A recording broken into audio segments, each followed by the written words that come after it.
Estamos começando hoje e vamos, ao longo do mês de agosto, refletir sobre uma série que estamos chamando de Uma Igreja Unida.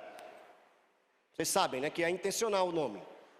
Então eu quero fazer aqui um trabalho, quero fazer alguns trocadilhos com o próprio nome da igreja. Igreja Batista Unida do Brás. Então por que é que nós somos Igreja Unida?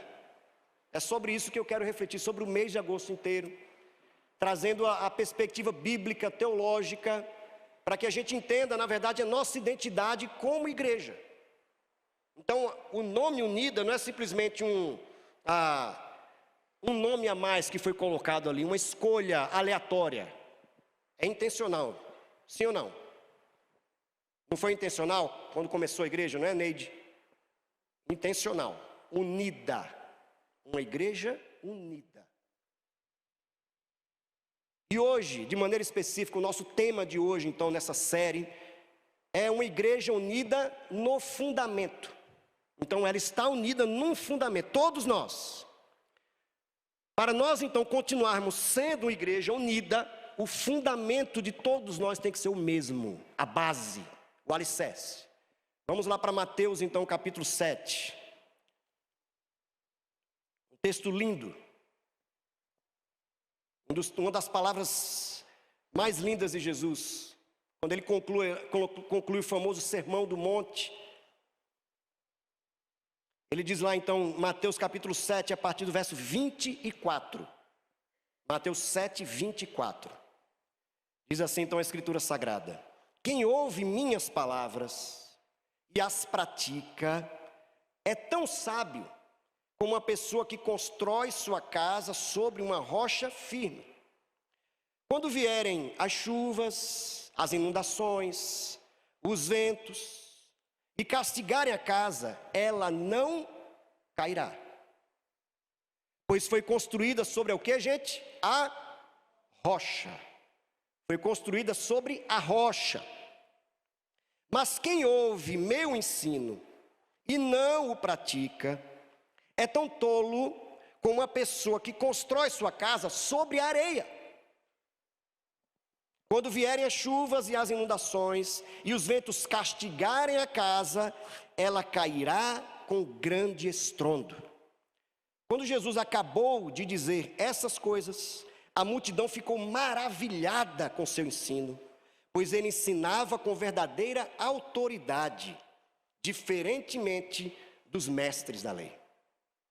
O Senhor Jesus então está aqui concluindo o famoso Sermão do Monte. Sermão do Monte aí que é conhecido não só no meio evangélico, mas é um trecho da palavra de Deus, das falas de Jesus, aclamado praticamente no mundo inteiro, inclusive em outras religiões, em outras filosofias de vida, porque é como se tivesse ali o centro da vontade de Jesus para os seus discípulos, para o mundo na verdade. Então é no Sermão do Monte que ele vai falar sobre a nossa perspectiva sobre riqueza, sobre casamento, sobre relacionamentos, sobre ansiedade nesse mundo, e assim por diante. Então agora ele conclui o Sermão do Monte. E conclui de maneira contundente. Ele diz, portanto, quem ouve minhas palavras e as pratica, é tão sábio como uma pessoa que constrói sua casa sobre a rocha firme. Perceba, gente, que Jesus vai dizer aqui, Jesus coloca aqui então dois tipos de pessoas, duas categorias de pessoas, duas categorias. Então a primeira categoria ele vai chamar de pessoas sábias, pessoas prudentes, pessoas sensíveis à palavra dele. Ao passo que o outro tipo, a outra categoria de pessoas é exatamente o contrário disso. São as pessoas imprudentes. São as pessoas tolas, nécias. Mas o que é que caracteriza alguém sábio, de acordo com esse texto que Jesus traz? Quem é o homem e a mulher sábios, portanto? São aqueles que não apenas ouvem o que Jesus diz. Elas não apenas ouvem. E o ouvir na Bíblia, gente, é algo assim, é algo profundo. Essa característica que nós temos esse dom que nós temos, essa possibilidade que nós temos, que Deus nos dá de ouvir. Então, para o judeu, ouvir é muito mais do que simplesmente chegar uma palavra dentro aqui dos nossos tímpanos. É muito mais do que isso. O ouvir para eles, na verdade, está muito mais ligado a uma questão existencial. Existencial. Então Jesus diz assim, olha, não é apenas ouvir como nós conhecemos por aí, entrou por um ouvido e sai pelo outro, mas é o ouvir que pratica. É o ouvido atento. É aquele ouvido que dá atenção, que coloca o seu foco nas palavras de Jesus.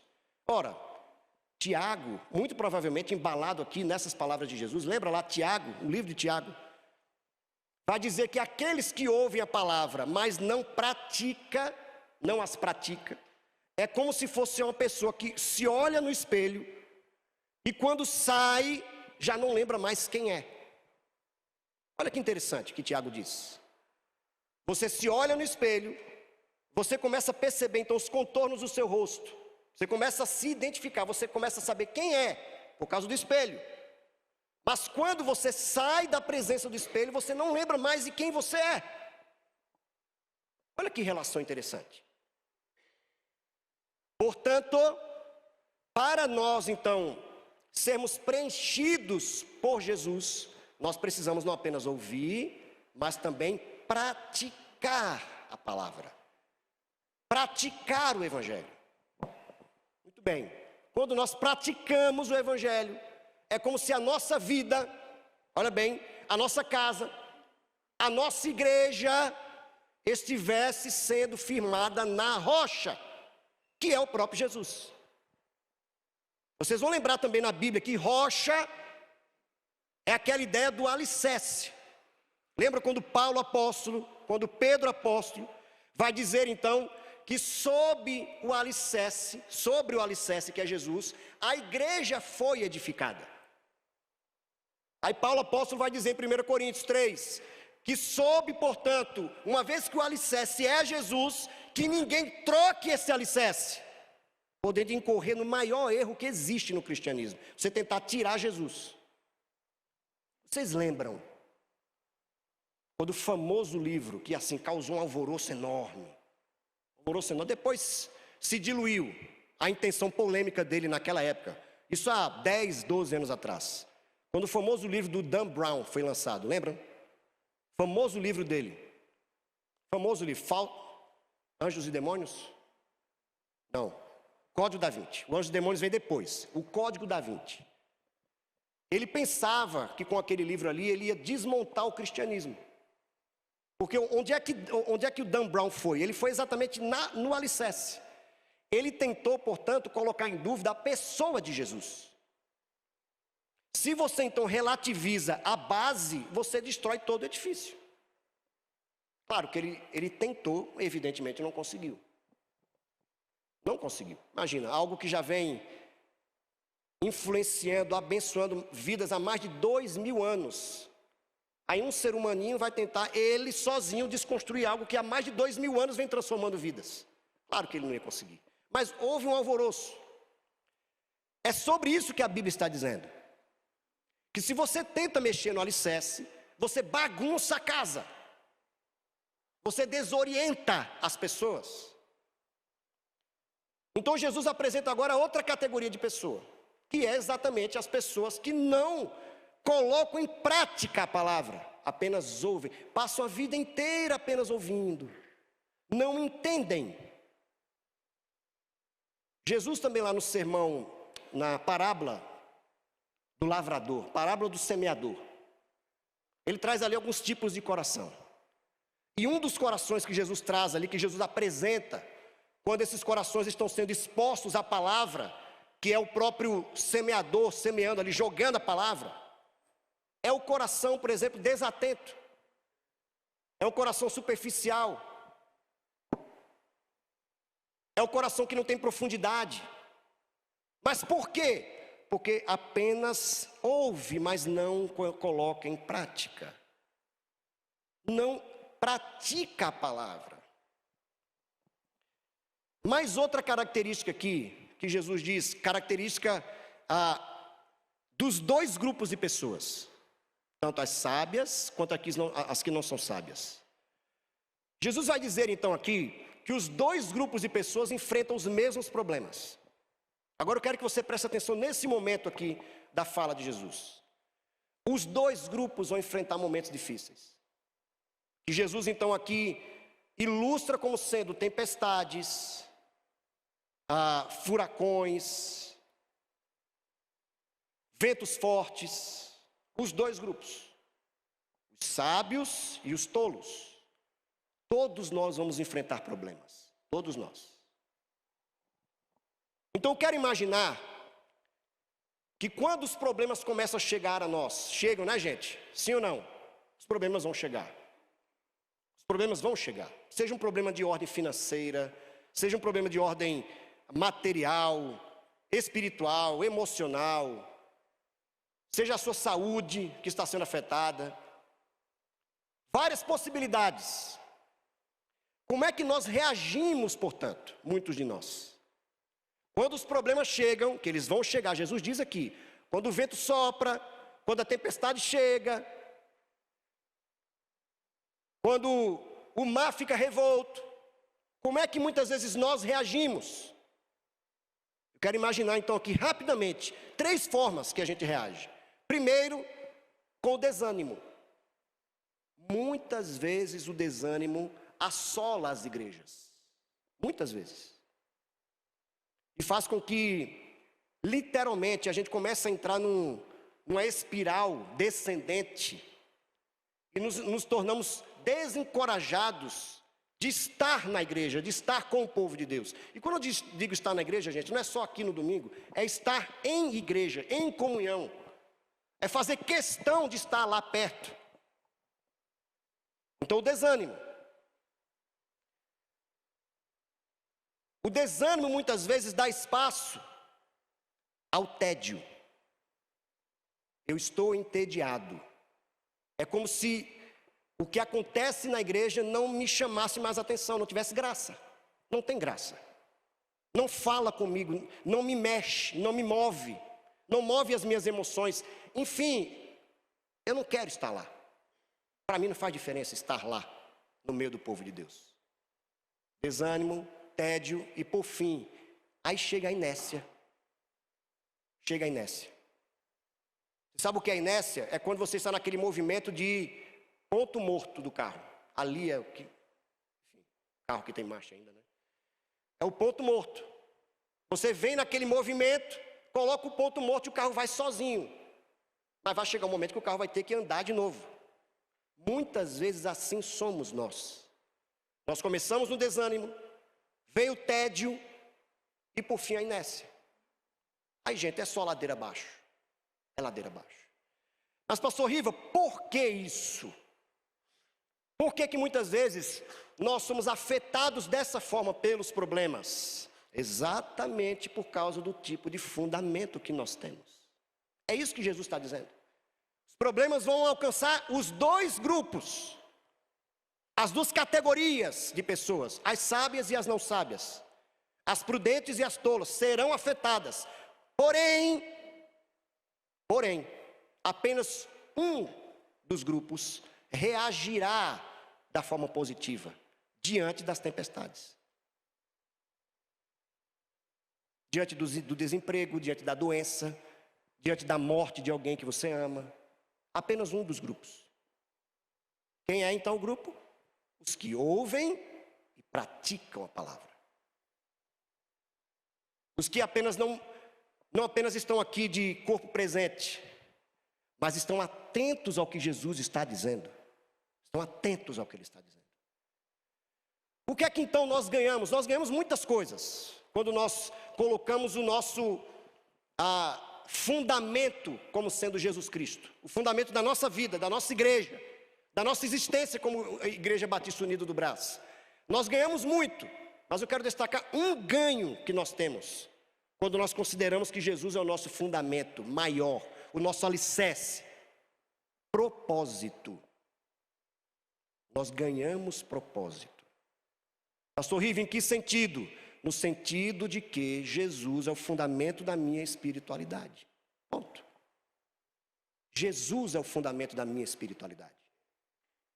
Se Jesus for o fundamento da espiritualidade de cada um de nós, Ele será o fundamento da espiritualidade da igreja como um todo. Quando vier as tempestades, então, que elas sempre virão, que Jesus disse que elas sempre virão, nós não nos abalaremos. Nós não nos apartaremos da comunhão. Nós não abandonaremos a comunhão, como diz o autor aos Hebreus. Não deixem de se congregar, de estar junto como povo de Deus. E ainda mais nós que temos o nome de unida. Não deixe de estar junto. Qual é então o seu alicerce? Qual é o seu fundamento? A igreja, gente, eu conversava com Rutinha nesses dias, conversando sobre a vida de igreja, e a gente comentando o seguinte, que a igreja ela tem duas configurações, qualquer igreja. Ela tem uma configuração espiritual e tem também uma configuração social. Ela tem uma configuração espiritual porque ela é a igreja de Jesus. Mas ela também tem uma configuração social porque você vem aqui para encontrar os amigos, está certo, não está errado isso. Para você ver o seu grupo, a galera que adolescente gosta de ter ali o seu grupo, a galera jovem gosta de ter aqueles que são parecidos com ele, isso é normal. Isso é normalíssimo do ser humano. Ter se juntar com aqueles com os quais ele se identifica. Mas perceba, o fundamento maior é Jesus. Então o propósito que me faz estar junto com a igreja é o próprio fundamento, Jesus Cristo. Ele é o meu alvo. Ele é o meu propósito. Ainda que eu seja atraído também por pessoas, que é normal, porque nós somos instituição também social, feita de pessoas, de grupos de pessoas diferentes. Mas nós estamos aqui por causa de Jesus. Amém, gente? Esse é o propósito. Porque se nós perdemos o propósito principal, a igreja deixa de ser igreja. Ela vira mais uma instituição social. E não pode. Então é aquela ideia, gente, nada pode nos confundir quando nós entramos em momentos difíceis na vida. Nada pode nos confundir. Se colocamos, portanto, Jesus, não só como nosso alvo, mas Jesus não é apenas para onde a gente olha, mas é onde tudo começa. Jesus é o equilíbrio, é isso. Ele é alicerce porque ele traz equilíbrio para nós. Porque afinal de contas, ele é a pedra de esquina, a partir da qual todo edifício se ajusta. Todo edifício se ajusta. Então os nossos altos e baixos espirituais, muitas vezes, os nossos altos e baixos constantes, emocionalmente falando, talvez revelem algo sobre o nosso fundamento. Talvez revelem algo sério sobre a nossa base espiritual. Muito provavelmente vai revelar. Eu vou fazer uma pergunta, gente, que eu sei que vira e mexe eu faço ela aqui de púlpito, mas é importante eu fazer, para que a gente se sinta incomodado. Na semana que passou agora, quantas vezes por semana você buscou a Deus? Você parou para fazer isso intencionalmente? O que a gente chama de tempo devocional. Tempo de meditação na palavra de Deus. Quantas vezes por semana você fez isso? Ah, pastor, não tive tempo. Opa, não diga que você não teve tempo. Tempo nós temos. Nós não colocamos prioridade. É outra questão. Tempo nós temos. Eu garanto a você que nós temos tempo. A questão é prioridade. Se nós entendemos que é importante, nós vamos reservar tempo. Sim ou não, gente? O que é que mais desperta nós como seres humanos? Quando aparece oportunidade financeira, né? Assim somos nós, mente capitalista, né? Apareceu oportunidade financeira. Se você precisar dormir 5 horas da manhã e acordar às 7, você vai fazer. Sim ou não? Você vai fazer. Por quê? Prioridade. O dinheiro nos atrai. Mas é a pergunta que eu faço também, por que é que Deus não nos atrai? Por que é que Jesus Cristo não nos atrai? Aí a gente vai entendendo, portanto, que chega um determinado momento, que nós já estamos lá naquele momento da inércia, lembra? A inércia. desânimo, tédio, inércia. Já estamos na inércia. Aí a gente não entende porque que a gente... não faz diferença estar ou não na igreja. Claro que faz diferença. Claro que faz diferença.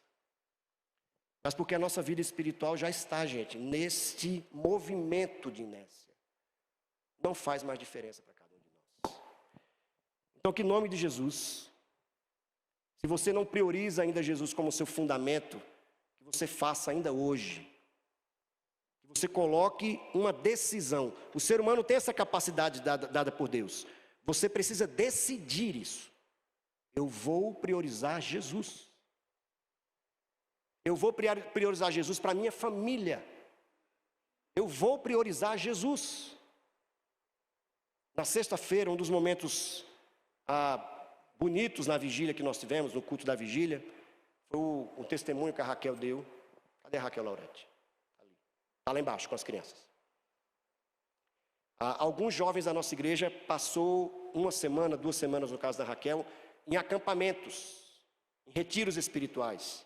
A Raquel passou 2 semanas no Paraná, lá no acampamento Dunamis. Rebeca, minha filha, passou 1 semana na Palavra da Vida. A Gabi Mota passou 1 semana no JV. Não é isso? Cadê a Ana Paula? Foi isso, né? A Gabi passou 1 semana no JV. Isso é tão importante. É como eu disse no culto de vigília sexta-feira, a igreja de Jesus é a base, mas a igreja de Jesus, ela precisa de parceiros para criar os nossos filhos, para fortalecer os nossos filhos, para fortalecer nossa família. Então, eu quero encorajar vocês pais aqui, desde já. Julho passou, as férias de julho, janeiro vai chegar. Estimule os seus filhos a irem para um retiro espiritual, pais. Isso é um incentivo, isso é um estímulo que você dá para os seus filhos. Não é só tirar férias, mas é proporcionar a eles um tempo de imersão espiritual na palavra, crescendo espiritualmente, sendo ali expostos a tudo que acontece no acampamento.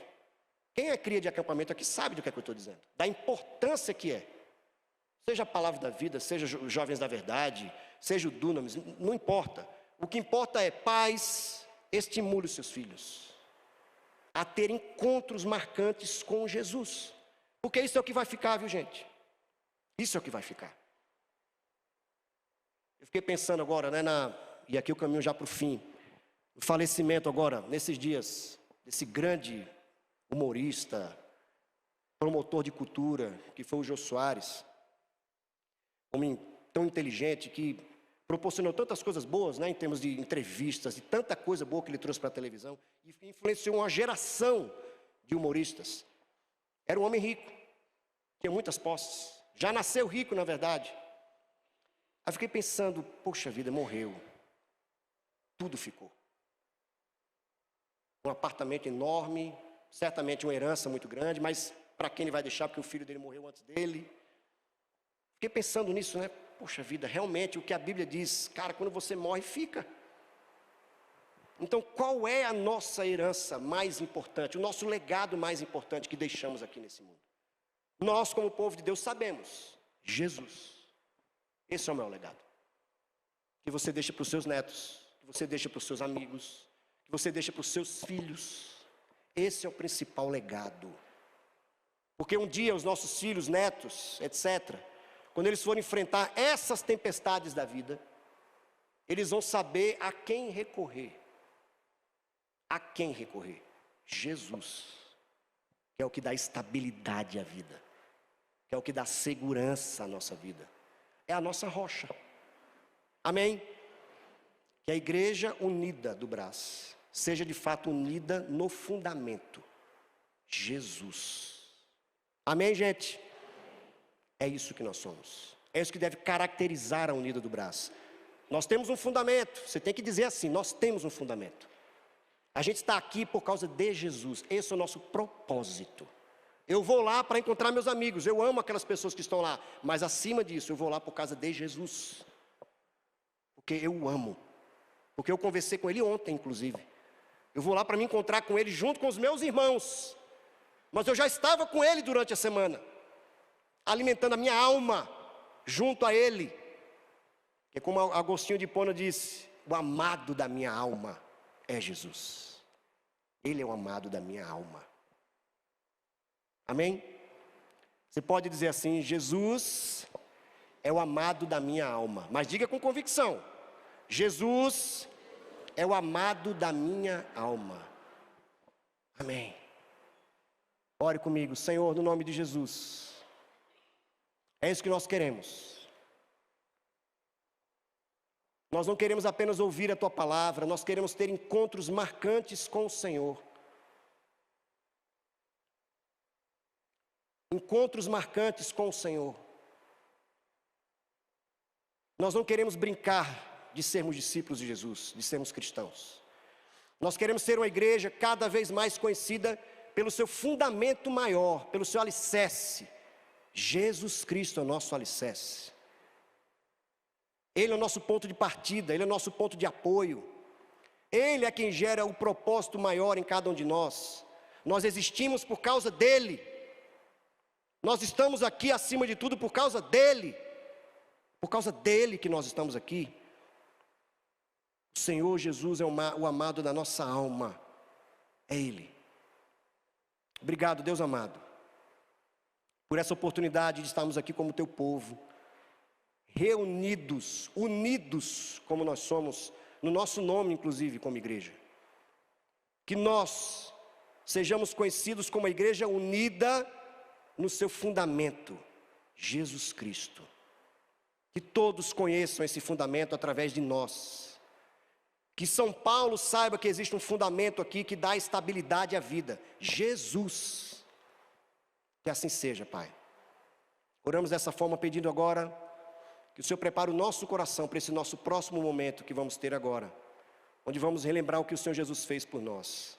O que Jesus fez exatamente para termos a Ele como nosso fundamento, como a nossa rocha firme. No nome de Jesus que oramos, Senhor. Amém e amém.